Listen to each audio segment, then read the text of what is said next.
உலகத்திற்குள் தோன்றிய அத்துணை நபிமார்களுக்கும் அல்லாஹ் தன் புறத்திலிருந்து செய்தியை அனுப்பியிருக்கிறான். ஒவ்வொரு நபிமார்களுக்கும் அல்லாஹ்வுடைய வஹி இறை செய்தி வந்து கொண்டே இருக்கும். அதை ஜிப்ரீல் அலைஹிஸ்ஸலாம் மூலம் அல்லாஹ் அனுப்புவான். அவர்கள் அதை கேட்டு மக்களுக்கு நல்லது எது கெட்டது என்று சொல்லிக் கொடுப்பார்கள். ஒவ்வொரு நபிமார்களுக்கும் அல்லாஹ் பல்வேறு தரப்பட்ட வகையில் வஹையை அல்லாஹ் இறக்கியிருக்கிறான். கடைசியாக உள்ள நபிதான் முஹம்மது நபி ஸல்லல்லாஹு அலைஹி வஸல்லம். அவர்களுக்கு அல்லாஹ் வஹையை பல்வேறு விதத்தில் அல்லாஹ் கொடுத்துருக்கிறான். அல்லாஹ்வுடைய செய்தியை பல்வேறு விதமாக வஹையினுடைய வகைகளாகவே பிரிப்பார்கள். முதலாவது அல்லாஹ்வுடைய செய்தி கட்டளை எப்படி வரும் என்றால், நபி கனவு காண்பார்கள். அந்த கனவு உண்மையாக ஆகும். காலை விடிவதைப் போல அது உண்மையாக ஆகிவிடும். இதுவும் வஹையினுடைய ஒரு வகை, கனவு, உண்மையான கனவு காண்பது.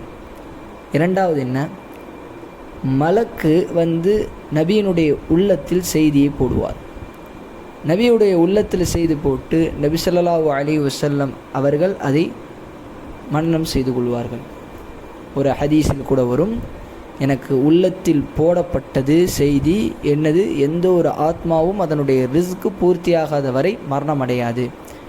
இப்படி நபி ஸல்லல்லாஹு அலைஹி வஸல்லம் அவர்களுக்கு உள்ளத்தில் போடுவது, இது அல்லாஹ்வுடைய கட்டளை, வஹையினுடைய இன்னொரு வகை.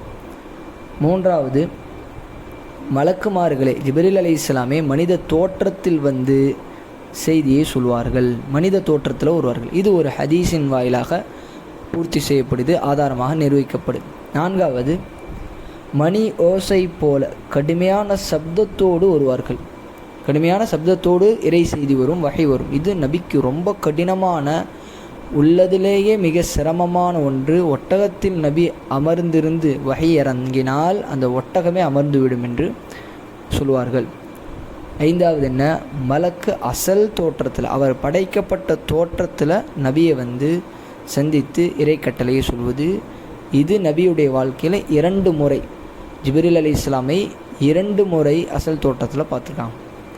ஆறாவது, வானத்தில் அழைத்து அல்லாஹ்வுடைய செய்தியை சொல்வது. இது மிஅராஜுடைய பயணத்தின் மூலம் உறுதியாகிறது. ஏழாவது ஒன்று சொல்லப்படுது, டைரெக்டாக அல்லாஹ்வே பேசுவது. இது மூசா அலைஹிஸ்ஸலாம் அல்லாஹ்ட்ட பேசினான்.